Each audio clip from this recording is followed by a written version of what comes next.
High students, আমরা আগের দিন এনবিএফসি সম্বন্ধে পড়েছি।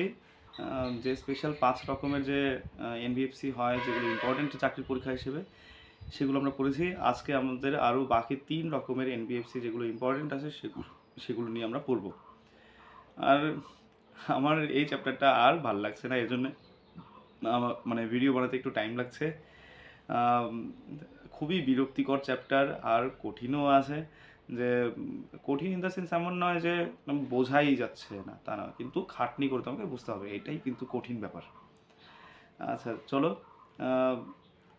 আর কি করা যাবে, করতেই হবে। আমি 30টা ভিডিওর মধ্যে চ্যাপ্টারটাকে কমপ্লিট করব। এরপরে খুবই সহজ সহজ চ্যাপ্টার আছে, এগুলো বেশি টাইম লাগবে না আশা করি, তখন মজা পাবো। তো আগে কঠিনটাকে শেষ করে নিই, কঠিনটাকে শেষ করলে তারপরে আমরা সহজটাকে এমনি শেষ করতে পারবো। আমরা আগের ক্লাসে এনবিএফসি আইসিসি পড়েছি, এনবিএফসি আইএফসি পড়েছি, এনবিএফসি সিআইসি এনডি এসআই, তারপর পড়েছি আমরা এনবিএফসি আইডিএফ, তারপর এনবিএফসি মাইক্রো ফাইন্যান্স কোম্পানি বা এমএফআই।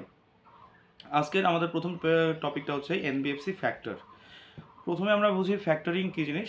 ধরো তোমার কাছে কোনো প্রমিসরি নোট আছে, বা ধরো এলআইসি করেছো, এলআইসি করার পর তুমি 10 বছর সেটাকে চালিয়েছো, প্রতি মাসে মাসে 2000 টাকা বা 15,000 টাকা বছরে, যাই হোক তুমি একটা দিয়েছো অ্যামাউন্ট 10 বছর চালানোর পর। এবার তারপর তোমার টাকার খুব দরকার পড়লো, তুমি কি করলে ফাইন্যান্স কোম্পানিকে সেইটা দেখালে যে আমার 10 বছরে এত টাকা জমেছে, তারা কিছু তো আমাকে দাও টাকা। ওরা কি করবে, সেই দলিলটা এলআইসির দলিলটা তোমার কাছ থেকে নিয়ে নিল, নিয়ে নেওয়ার পর তোমাকে টাকা দিল। এইটা হচ্ছে তোমার ফ্যাক্টরিং। যে কোনো একটা প্রমিসারি নোট বা হচ্ছে কোনো একটা বিল, তোমার তুমি ঘন হচ্ছে কি যে বা বন্ড কিনেছো, মানে বন্ড কিনে রেখেছো, আলুর বন্ড। গ্রামের আর কি উদাহরণ দেবো, গ্রাম ময়নাগুড়ি হচ্ছে একটা গ্রাম, এখানে যা কারবার হয় চা পাতা, আলু এইসব নিয়েই। তো চলো এইসব নিয়েই আমরা হচ্ছে কি একটু গল্প করি। তো তারপর যেমন ধরো বিল অফ এক্সচেঞ্জ। হ্যাঁ, বিল অফ এক্সচেঞ্জ বলতে ওই যে তোমার এক ধরনের বন্ড হিসেবেও তুমি মানতে পারো। বা ধরো তুমি ব্যাংকে তুমি গোল্ড কিনে রেখেছ, তো সেই হিসেবে তোমাকে একটা বিল দিয়ে দিল। তো সেই বিলটা তুমি হচ্ছে কি যে এগেনস্টে তুমি কিছু লোনও পেতে পারো, বা কিছু তুমি ফাইন্যান্স কোম্পানি থেকে তুমি লোন পেতে পারো, স্বাভাবিক ব্যাপার, ক্রেডিট করতে পারো। তো এটাই হচ্ছে তোমার মানে এটাকেই বলে তোমার ফ্যাক্টরিং। তো যেসব কোম্পানি এইসব ফ্যাক্টরিং করে, তো তাদেরকে বলা হয় হচ্ছে এনবিএফসি ফ্যাক্টর। ঠিক আছে, এবার আমরা আসি আমাদের সেকেন্ড বা আগের ক্লাস হিসেবে ধরলে এটা 7 নম্বর পয়েন্ট, আজকের ক্লাস হিসেবে যদি বলি আমরা তাহলে এটা 7 নম্বর পয়েন্ট। Mortgage guarantee company. যেসব এনবিএফসি কোনো একটা দলিল, তোমার জমির দলিল হোক না কেন, বা তোমার সোনার আংটি বা সোনার চেন হোক না কেন, সেগুলো নিয়ে লোন দেয়, সেগুলোকে বলা হয় মর্টগেজ ফাইন্যান্স, মানে মর্টগেজ গ্যারান্টি কোম্পানি। বিশেষ করে এদের যা অ্যাসেট আছে, টোটাল যা ওদের ব্যবসা, একটা কোম্পানির সম্পত্তি আছে, তার 90% যদি মর্টগেজে হচ্ছে পয়সা খাটায়, তবে সেটাকে বলা হয় মর্টগেজ গ্যারান্টি কোম্পানি। ঠিক আছে, আর এই যে এমজিসি বা মর্টগেজ গ্যারান্টি কোম্পানি, এটার যদি তকমা পেতে হয়, তবে তাদের মিনিমাম বাৎসরিকভাবে 1,100 কোটি টাকার হচ্ছে অ্যাসেট থাকতে হবে। বছরে বলবো না, এদের টোটাল অ্যাসেটের পরিমাণ সেটা যেন অবশ্যই 100 কোটি টাকার মতো হয়। আমাদের লাস্ট এনবিএফসি হচ্ছে হাউজিং ফাইন্যান্স কোম্পানি। আমরা এনএইচবি পড়েছি, ন্যাশনাল হাউজিং ব্যাংক। এরা কি করে, যে তোমার কাছ থেকে দলিল রেখে, জমির দলিল রেখে, তো বাড়ি করার জন্য, সেই প্লটের উপর বাড়ি করার জন্য লোন দেয়। অথবা তোমার তুমি একটা ভালো চাকরি করো, সরকারি চাকরি করো, তো 6 মাসের বা 1 বছরের স্যালারি স্লিপ তুমি দেখিয়ে নিলে যে হ্যাঁ আমি বেতন পাচ্ছি এবং আমার জবটা বেশ সিকিউরড আছে, তো তোমরা এটার এগেনস্টে তোমরা লোন দিয়ে দাও। হাউস লোন আপাতত 8.5 বা 9.5% হচ্ছে কি সুদের হার হয় মানে বিভিন্ন ব্যাংকের। তো এটাই হচ্ছে তোমার হাউজিং ফাইন্যান্স কোম্পানি বা এইচএফসি। ঠিক আছে, তো এই ছিল আমাদের হচ্ছে বিভিন্ন রকমের এনবিএফসি কোম্পানি। এবার আমরা একটু কনসেপ্টের দিক থেকে একটু কথা বলি। গভর্নমেন্ট এখনো পর্যন্ত এনবিএফসির জন্য ডিপোজিট টেকিং অপশন খোলা রাখেনি। কিছু কিছু ক্ষেত্রে রেখেছে, হয়তো আরবিআই এর সঙ্গে খুব ভালো, হ্যাঁ আরেকটা কথা বলার যে হাউজিং ফাইন্যান্স কোম্পানি কিন্তু ডিরেক্টলি আরবিআই এর সঙ্গে মানে কি লিঙ্কড থাকে, রেগুলেশন কিন্তু আরবিআই করে। তো আচ্ছা আমরা আবার ফিরে আসি এনবিএফসির কথায় চলে আসি। এনবিএফসির ক্ষেত্রে আরবিআই বেশিরভাগই চায় যে তারা যেন ডিপোজিট না নেয়, মানে কোনো একটা ব্যাংকের মতো, ব্যাংকে কি তুমি টাকাটা রাখলে সেভিংস হিসেবে রাখলে অথবা ফিক্সড ডিপোজিট হিসেবে রাখলে একটা সময় পর তোমাকে টাকাটা ফেরত দেবে। কিন্তু এনবিএফসির ক্ষেত্রে বেশিরভাগ ক্ষেত্রেই দেখা যায় এগুলো নন ডিপোজিট টেকিং হয়। কারণ কি, এনবিএফসির বেশ কিছু প্রবলেম আছে। আমারই চেনা জানা এক দাদা আছে যারা কিনা হচ্ছে মানে ফাইন্যান্স কোম্পানিতে চাকরি করতো। সে দাদা বললো কিনা এক কর্মচারী কোম্পানির প্রায় 1.5-2 কোটি টাকা নিয়ে চলে গেছে, পালিয়ে চলে গেছে।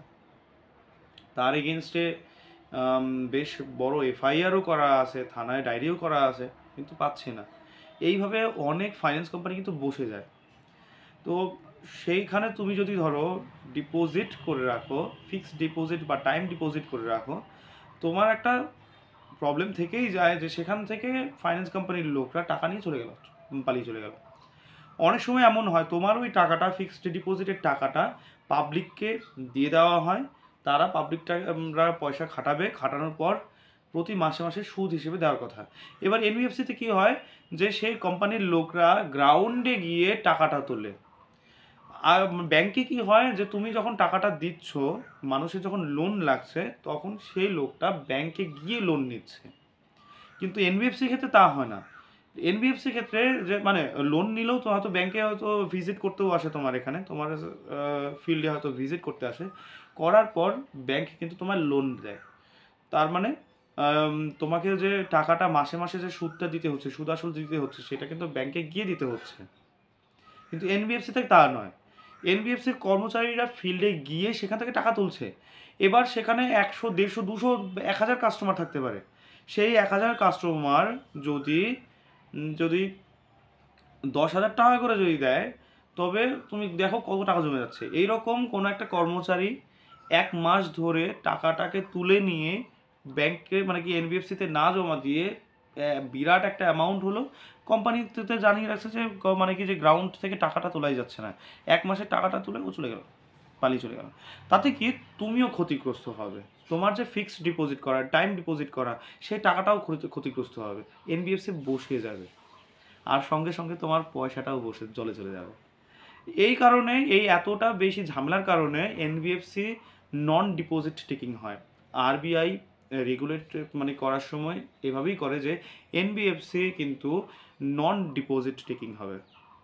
আচ্ছা, আরেকটা ব্যাপার আরেকটা হয় এতে, যে এনবিএফসি অনেক সময় কি করে যে তাদের টাকা যে ফান্ড, যেহেতু পাবলিকের কাছ থেকে ডিপোজিট নিতে পারছে না, তাহলে এদের একটা সমস্যা হয় কি, এদের অ্যামাউন্টটা, এদের অ্যাসেটের পরিমাণটা কম হয়, তো কম পড়ে যায়।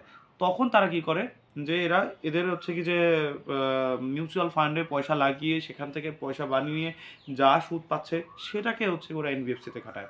শুধুমাত্র মিউচুয়াল ফান্ড নয়, ডিবেঞ্চার কেনে এরা, তারপর লোন পায় ব্যাংক থেকে ডিরেক্টলি, তো তাদের সিকিউরিটি দেখিয়ে লোন পায়। তো এইভাবে ওরা কিন্তু ব্যাংকের কাছ থেকে বা ডিবেঞ্চার কিনা বা মিউচুয়াল ফান্ডে হোক থেকে বা হচ্ছে কমার্শিয়াল পেপারে ইনভেস্ট করে হোক না কেন, সেখান থেকে ওরা ব্যবসা করে, বা ওরা হয়তো নিজস্ব বেসরকারি কোম্পানি যারা চালাচ্ছে, মালিক যারা আছে, এদের হয়তো আলাদা সোনা রূপা হীরা জহরত বা হচ্ছে কি যে ট্রেডিং বিভিন্ন রকমের ব্যবসা থাকতে পারে, তারা সে মানে পয়সাটাকে খাটায়। তো অনেক সময় এমনও হয় যে যদি মূল আসলটাকেই ওরা খাটায়, তাহলে কি সেখানেও আবার রিস্ক থাকে যে এনবিএফসি পালিয়ে বসে গেল। তার মানে অনেকে চাইবে না যে নিজের আসলটাকে খাটানো এসেটটাকে হিসেবে।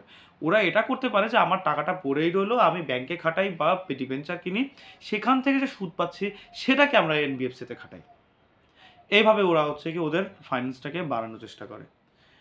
আচ্ছা, এবার আসি আমরা আরেকটা ব্যাপার কি, যে ব্যাংক কিন্তু এই এনবিএফসিকে বিরাট অঙ্কের লোন দেবে না, কারণ বিজয় মালিয়ার মতো অনেক মানুষই আছে যারা কিনা ব্যাংকের টাকা থেকে টাকাটা তুলে নিয়ে ওরা মানে কি পালিয়ে চলে গেছে। এর জন্য কি করে, শর্ট টার্ম লোন দেয়, ছোট ছোট অঙ্কের শর্ট টার্ম লোন দেয়। এনবিএফসির কাছে একটা প্রবলেম দাঁড়ায় যে এই শর্ট টার্ম লোন নিতে গেলে আমাকে তো বারবার পেপারসের ঝামেলা আছে, অনেক মানে লায়াবিলিটি, মানে কেউ পয়সা ডিপোজিট করেছে বা অ্যাসেট আছে, সেই ম্যানেজমেন্ট করা। লায়াবিলিটি বলতে ব্যাংক যে লোন দিল সেটা তোমার লায়াবিলিটি, এবার তুমি মাসে মাসে তুমি হচ্ছে ব্যাংকে সুদ ফিরিয়ে দাও। এই যে ম্যানেজমেন্ট করা, এই যে বারবার পেপারসের ঝামেলা থাকছে, এটাই হচ্ছে অ্যাসেট লায়াবিলিটি ম্যানেজমেন্ট প্রবলেম। এই প্রবলেমগুলোকে মানে কি যে নিষ্পত্তি করতে এনবিএফসির প্রবলেম হয়। একদিকে কাস্টমার কাছ থেকে পয়সা তো তুলতে হবে, সেটা ঝামেলাই, আবার লোন দাও রে বাবা, ওখানে পেপারসের ঝামেলা, আবার বারবার আমাকে লোন তুলতে হচ্ছে, সেটারও পেপারসের ঝামেলা হয়। তো এইভাবেও এনবিএফসি চালানো একটু মুশকিল হয়। এর জন্যে লিকুইড ডেট মিউচুয়াল ফান্ড হচ্ছে কি এদের জন্য একটা প্রাইমারি সোর্স হয়, যে টাকাটা আমরা পাচ্ছি। তার মানে অর্থাৎ কি, তুমি টাকাটাকে মানে কি মিউচুয়াল ফান্ডে ঢালছো, তারা একটা সুদ দিচ্ছে, অথবা মিউচুয়াল ফান্ডে যেসব হচ্ছে গিয়ে তুমি ভালো একটা কোম্পানি দাঁড় করিয়ে ফেলেছো এনবিএফসিতে, এনবিএফসি হিসেবে তুমি কোম্পানি দাঁড় করিয়ে ফেলেছো, বিশ্বাস আছে মার্কেটে, পাবলিক সেখানে পয়সা খাটাচ্ছে তোমাকে। মিউচুয়াল ফান্ডের মিউচুয়াল ফান্ডের কী হয়, আমি মানে একটা কোম্পানি খুলে বসেছি, পাবলিক আমাকে টাকা দিচ্ছে, আমি বিভিন্ন শেয়ার বাজারে পয়সা লাগাচ্ছি। তো তুমি একটা ভালো কোম্পানি দাঁড় করিয়ে ফেলেছো, তুমি ভালো রিটার্ন দিচ্ছ, তখন কি করবে, আমি তোমার কোম্পানিতে পয়সা খাটাবো। মিউচুয়াল ফান্ড আমি করেছি 10-15টা 100টা কোম্পানিতে পয়সা লাগাচ্ছি, পাবলিক কাছ থেকে টাকা তুলে, তো আমি করবো তো ভালো একটা রিটার্নের আশায় তোমার এনবিএফসিতে আমি পয়সাটা লাগাবো। তো এইভাবেও কিন্তু এনবিএফসি কিন্তু ফান্ডিং পায়। তো আশা করি তোমরা ভালো করে মানে কি বুঝতে পারছো এনবিএফসি কীভাবে চলে। আর যখন এদের লিকুইডিটি ক্রাইসিস হয়, তার মানে টাকাটা ওদের কাছে নেই, সেই সময় ওরা টাকাটা কোথা থেকে পেতে পারে মোটামুটি একটা আইডিয়া পেয়ে গেছো। আর 8 রকমের যে ইম্পর্টেন্ট এনবিএফসি আছে সেগুলো তোমরা ভালো করে পড়ে ফেলেছো।